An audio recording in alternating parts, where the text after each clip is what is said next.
from San Francisco, and a friend of mine flew on a plane. He was on the plane, and I guess it was. He could walk onto a stage with nothing prepared and leave thousands of people crying with laughter.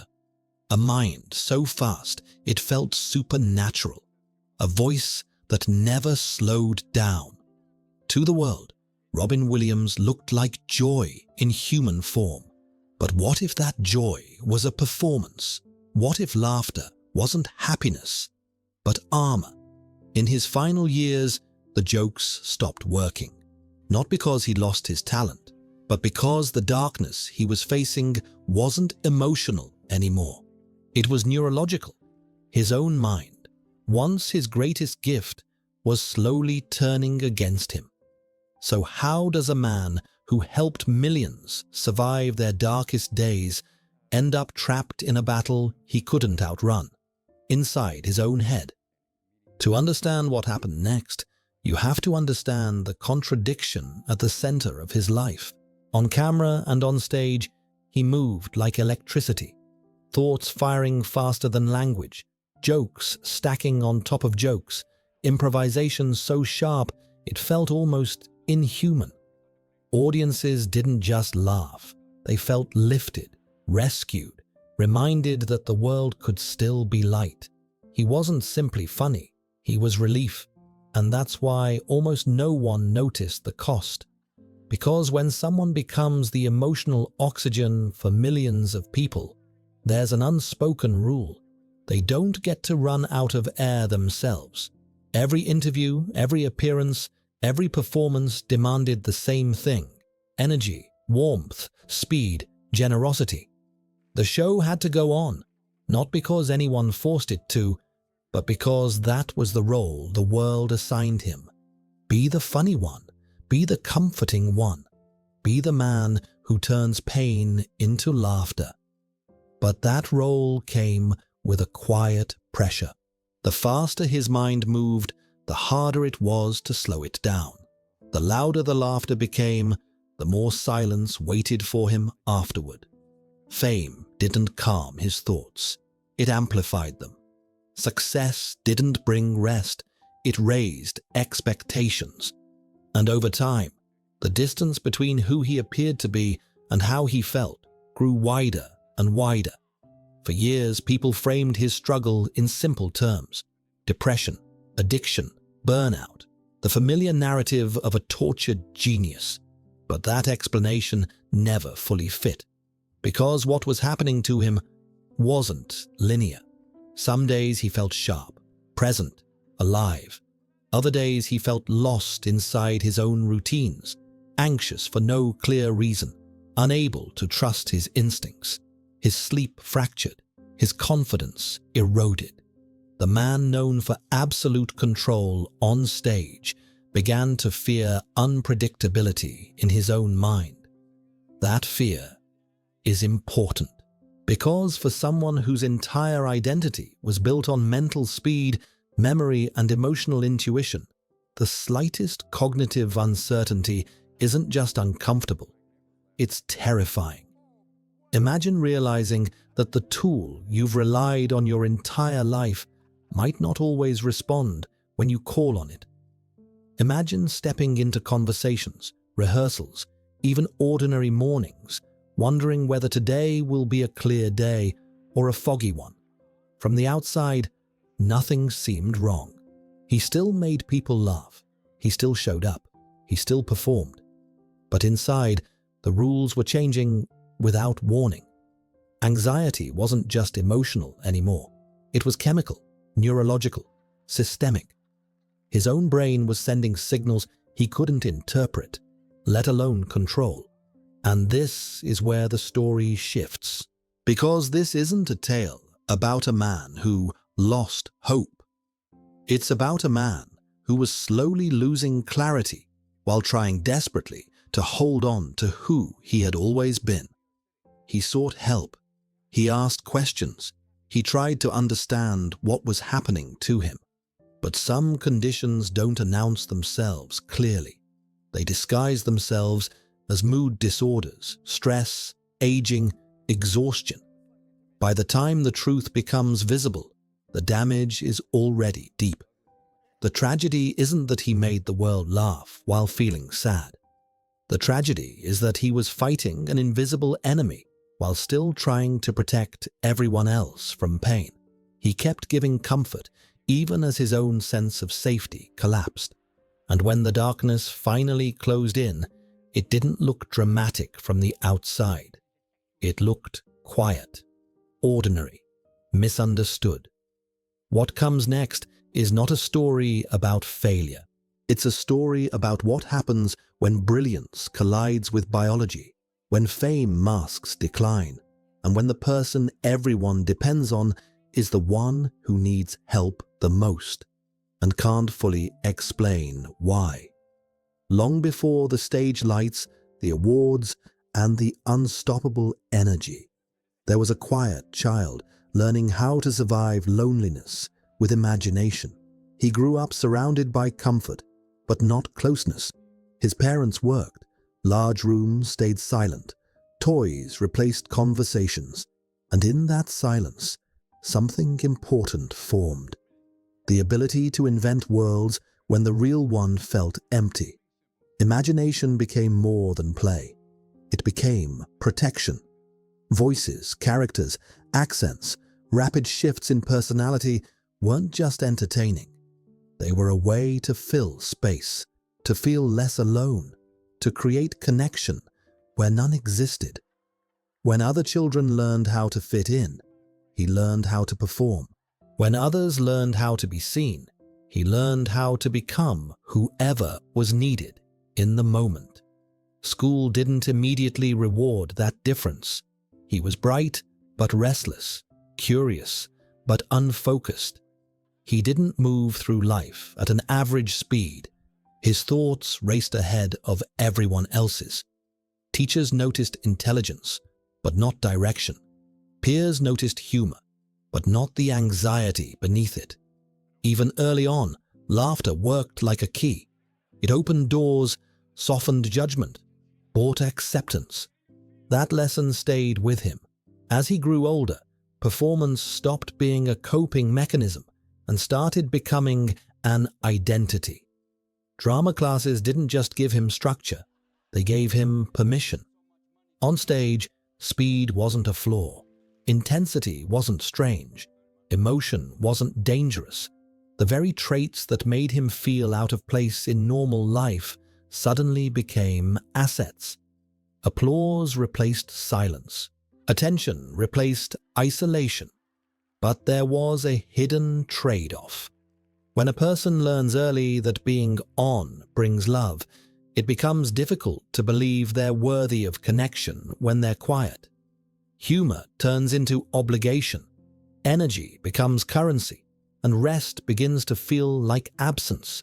Even as his talent sharpened, something else grew alongside it. Sensitivity. He absorbed moods. He felt tension quickly and deeply. Joy came fast, but so did sadness. And without a clear emotional off-switch, intensity piled on intensity. Laughter wasn't relief. It was acceleration. By the time he stepped fully into the world of comedy, he wasn't just performing jokes. He was channeling years of stored emotion at high speed. Improvisation suited him because it mirrored his mind. Fast, non-linear, unpredictable. But improvisation also left no space to slow down. No pause, no silence. And silence was where discomfort lived. That's why early success felt both intoxicating and dangerous. Validation arrived in waves, but it never lasted. The moment applause ended, the question returned. Who am I when I'm not entertaining? For someone whose sense of worth was tied to reaction, stillness could feel like failure.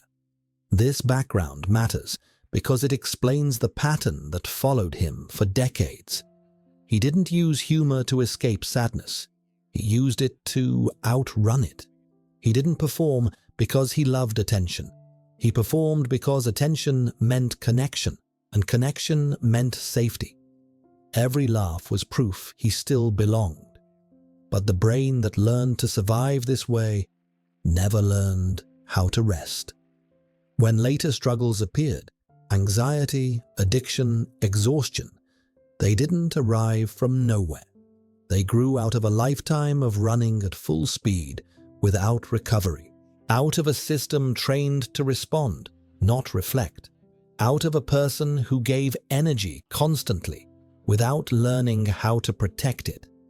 This is not the story of a broken childhood. It's the story of a mind that adapted brilliantly to loneliness and then paid a long-term price for never slowing down. A personality built for performance, not preservation. And as the years passed, that distinction would become devastating. When his career finally ignited, it didn't build slowly. It exploded. Comedy clubs became laboratories where nothing was fixed and everything was possible. He didn't test jokes. He tested limits. Characters appeared mid-sentence.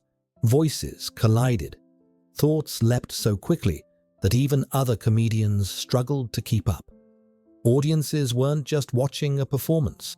They were witnessing a mind operating at full throttle. This was where his gift became undeniable. Improvisation wasn't a technique for him. It was his natural language. While others crafted routines, he surfed instinct. While others paused to breathe, he accelerated. Laughter came in waves, not punchlines, and soon word spread. There was someone new who didn't just tell jokes, he detonated rooms. Television opened the first real door. Suddenly, that chaotic brilliance had a platform big enough to contain it. Fame followed quickly, but something else followed too. Expectation. Now, every appearance required not just humor, but maximum humor. Faster, louder, smarter. The energy that once felt freeing started to harden into a standard he had to meet every time he stepped in front of a camera. Film came next, and with it, a surprising revelation. Beneath the speed and silliness was emotional precision. He could make people laugh, but he could also make them feel safe, understood, seen. When scripts allowed him to slow down, something deeper surfaced. Vulnerability, warmth, sadness without irony. Audiences didn't just accept this version of him, they embraced it. Success stacked on success. Box office hits, critical praise, industry respect. He became one of the rare performers trusted to carry both comedy and heart. But the paradox sharpened. The more beloved he became, the less room there was to falter.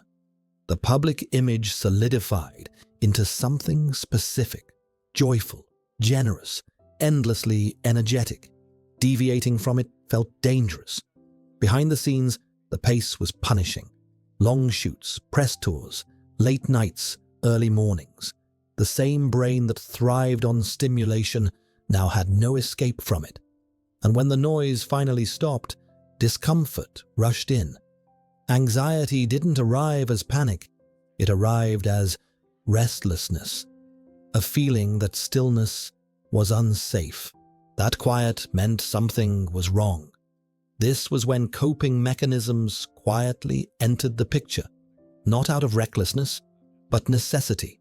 Ways to slow down, ways to sleep, ways to briefly silence a mind that never learned how to disengage. From the outside, it looked like excess. From the inside, it felt like survival. Importantly, none of this dimmed his talent. If anything, it made him work harder. He showed up. He delivered. He exceeded expectations. The industry rewarded reliability, not vulnerability. And so the pattern locked in. Give everything. Ask for little. Keep moving.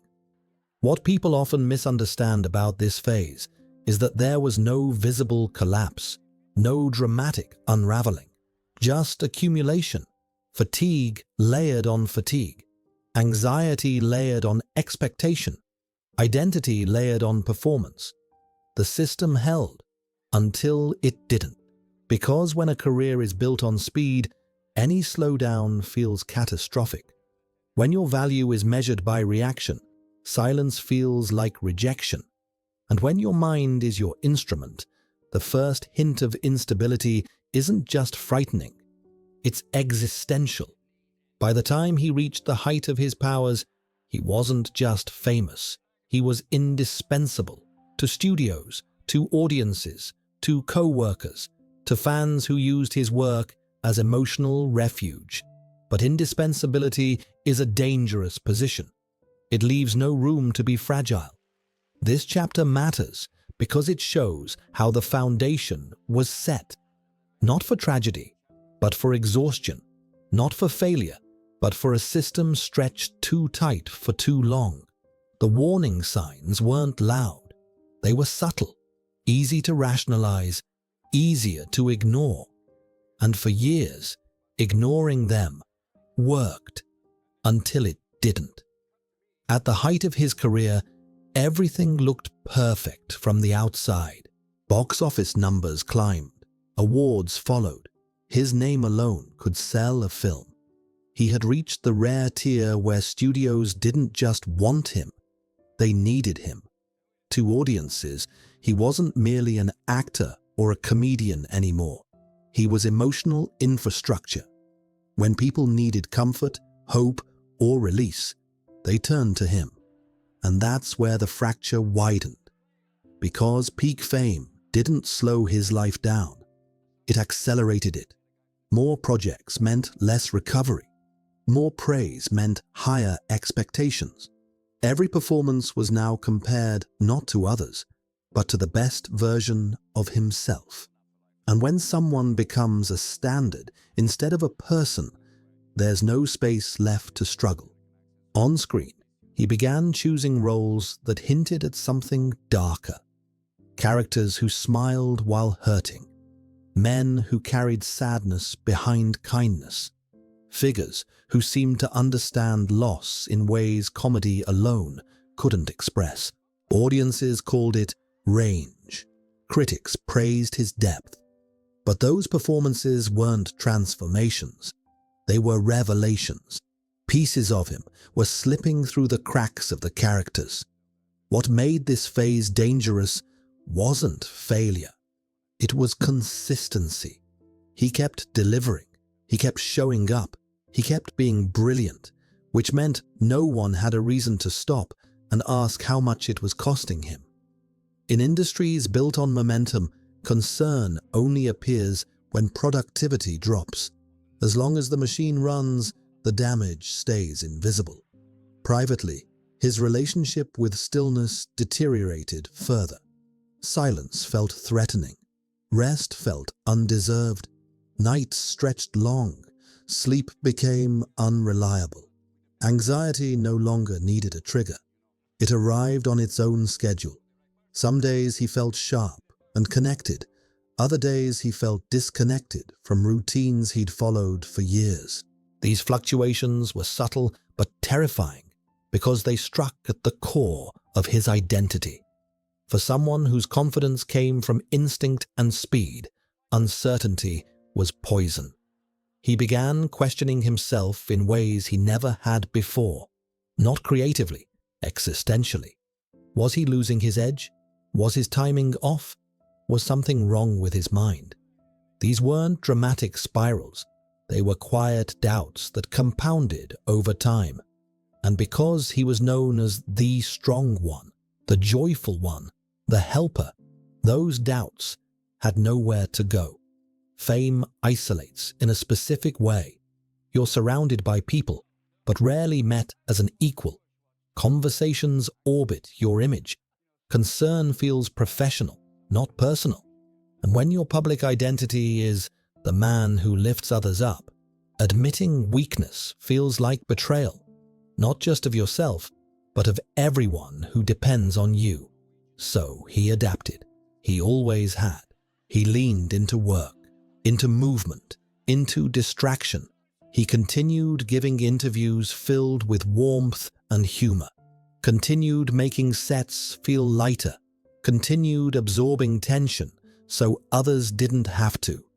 From the outside, he looked generous. From the inside, he was running on reserves he couldn't replenish. This is the part of the story that's often misunderstood. People imagine a sudden fall, a dramatic breaking point.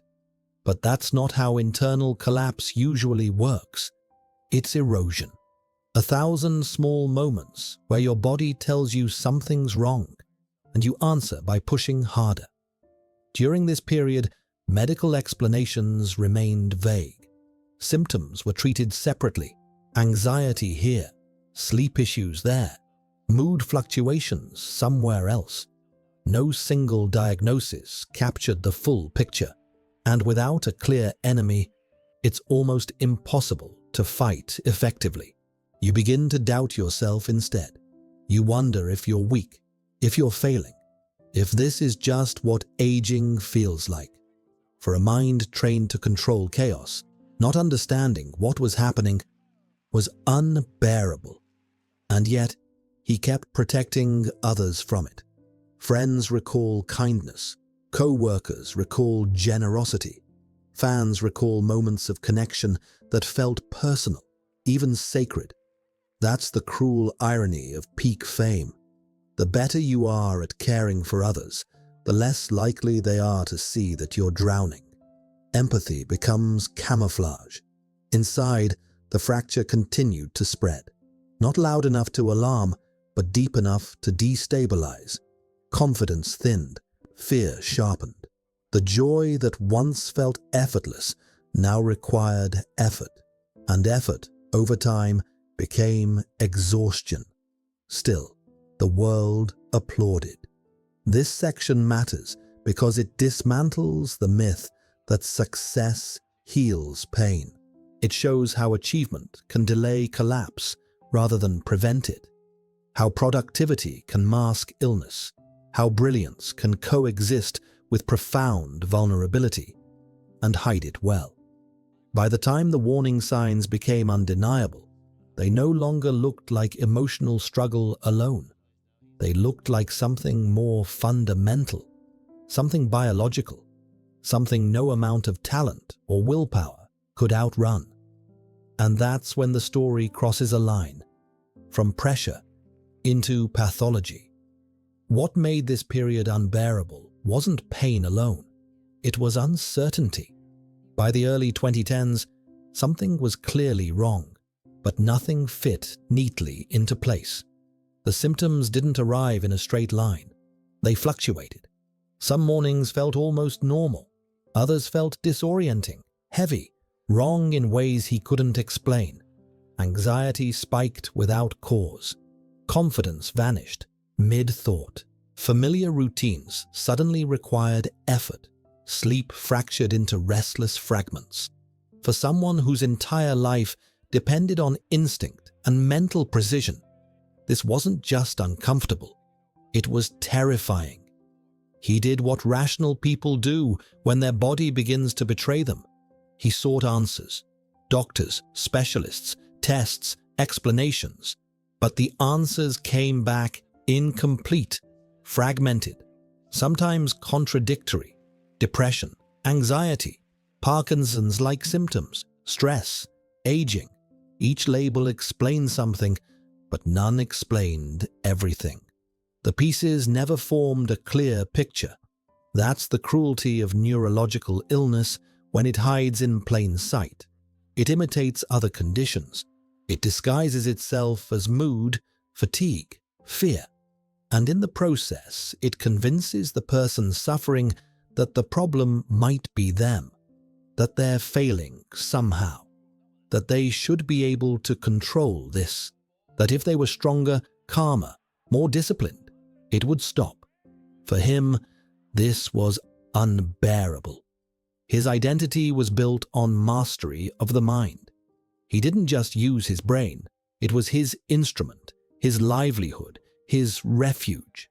To feel it slipping, even slightly, meant losing trust in the one thing he'd always relied on. Fear entered quietly, then stayed. Not fear of death, fear of confusion, fear of waking up unsure who he'd be that day, fear of being on set and suddenly feeling lost, fear of not recognizing himself. These weren't dramatic episodes. They were subtle shifts that made everyday life feel unstable. And instability, for someone who lived by speed and control, was exhausting. Outwardly, he tried to keep going, not because he was in denial, but because stopping felt worse. Stillness amplified symptoms. Silence magnified doubt. Work, at least, gave structure. It gave him something predictable in a world that no longer felt predictable internally. But the effort required to function kept increasing. Simple decisions became heavy. Confidence no longer arrived automatically. The mental flexibility that once felt infinite now felt fragile. And because the decline wasn't constant, hope kept resetting expectations. Good days convinced him he was fine. Bad days convinced him something was deeply wrong. That emotional whiplash is uniquely destabilizing. It prevents acceptance while intensifying fear. He wasn't hiding. He was searching. The tragedy is that the true diagnosis, Lewy body dementia, would only be confirmed after his death. During his life, it remained an invisible enemy, operating behind symptoms that mimicked other disorders. LBD affects cognition, mood, sleep, movement, and perception. It doesn't just weaken memory, it disrupts identity, and in its early stages, it's notoriously difficult to identify. Imagine experiencing that without a name for it. Without a name, suffering feels personal. It feels like failure. It feels like weakness. You ask yourself why others can cope and you can't. Why rest doesn't restore you. Why medication only partially helps. Why fear keeps returning even when nothing appears wrong. And because he was deeply empathetic, he felt the impact his struggle had on others, on his family, on colleagues, on people who loved him. That awareness added another layer of guilt. I'm supposed to be the strong one, the joyful one, the helper. So he tried to protect them from the truth, from worry, from watching him unravel. He carried fear quietly. He explained symptoms in softer language. He minimized. He hoped clarity would return on its own. But neurological decline doesn't negotiate. As the months passed, his confidence eroded further. The future, once filled with projects and possibilities, began to feel uncertain. Not because he lacked ambition, but because he couldn't trust consistency anymore. And for someone whose joy came from engagement with the world, so a withdrawal felt like erasure.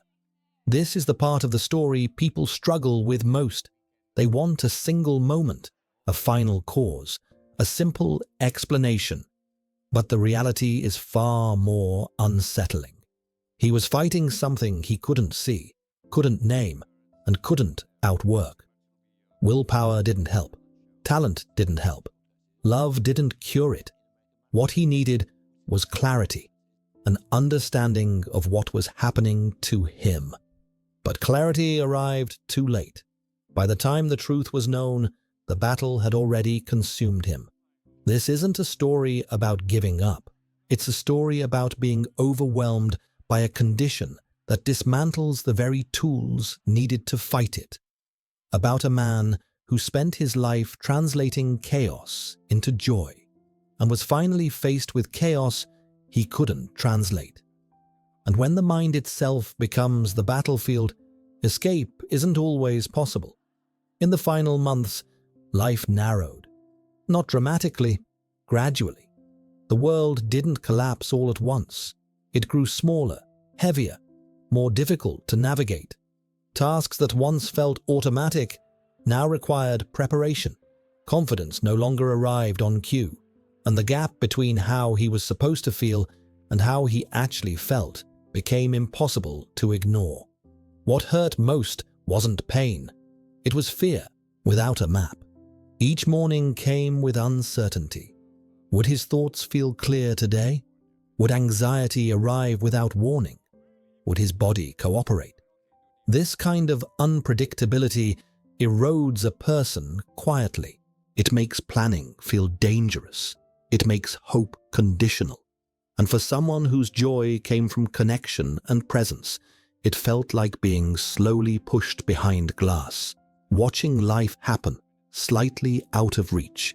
He was not unaware. He was deeply aware. That awareness is important because it reframes the ending. He wasn't detached from reality.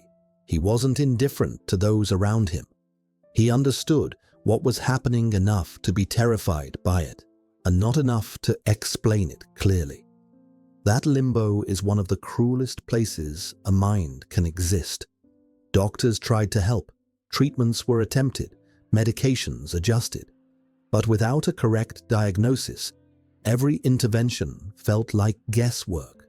Some days improved slightly, others worsened. The lack of consistency made trust impossible. Trust in treatment, in prognosis, in the idea that things would stabilize. And throughout it all, he remained gentle with others. Friends describe kindness, gratitude, apologies for being off, moments of humor that felt fragile but sincere. He wasn't withdrawing from love. He was trying to preserve it, trying to keep those around him from carrying fear that he himself could barely manage. The public never saw this version. They saw headlines, projects, appearances, but behind closed doors, the battle was exhausting. Not loud, not theatrical, just relentless. And when the mind becomes a source of threat instead of refuge, rest becomes impossible.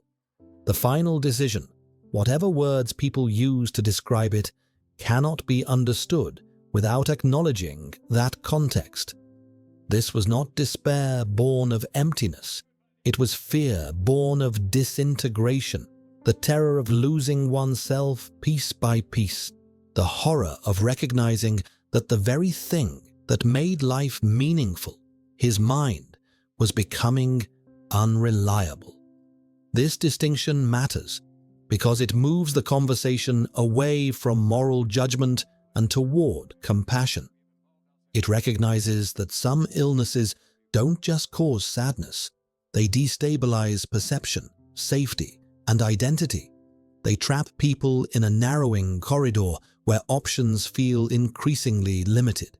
His passing shocked the world because it contradicted the image everyone held.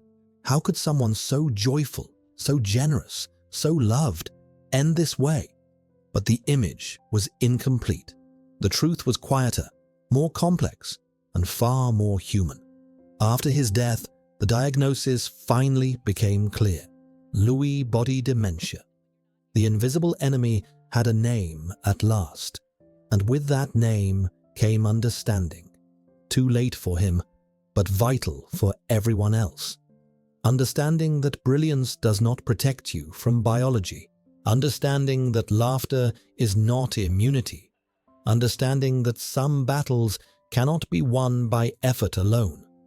The ending was quiet because the struggle had already consumed all the noise.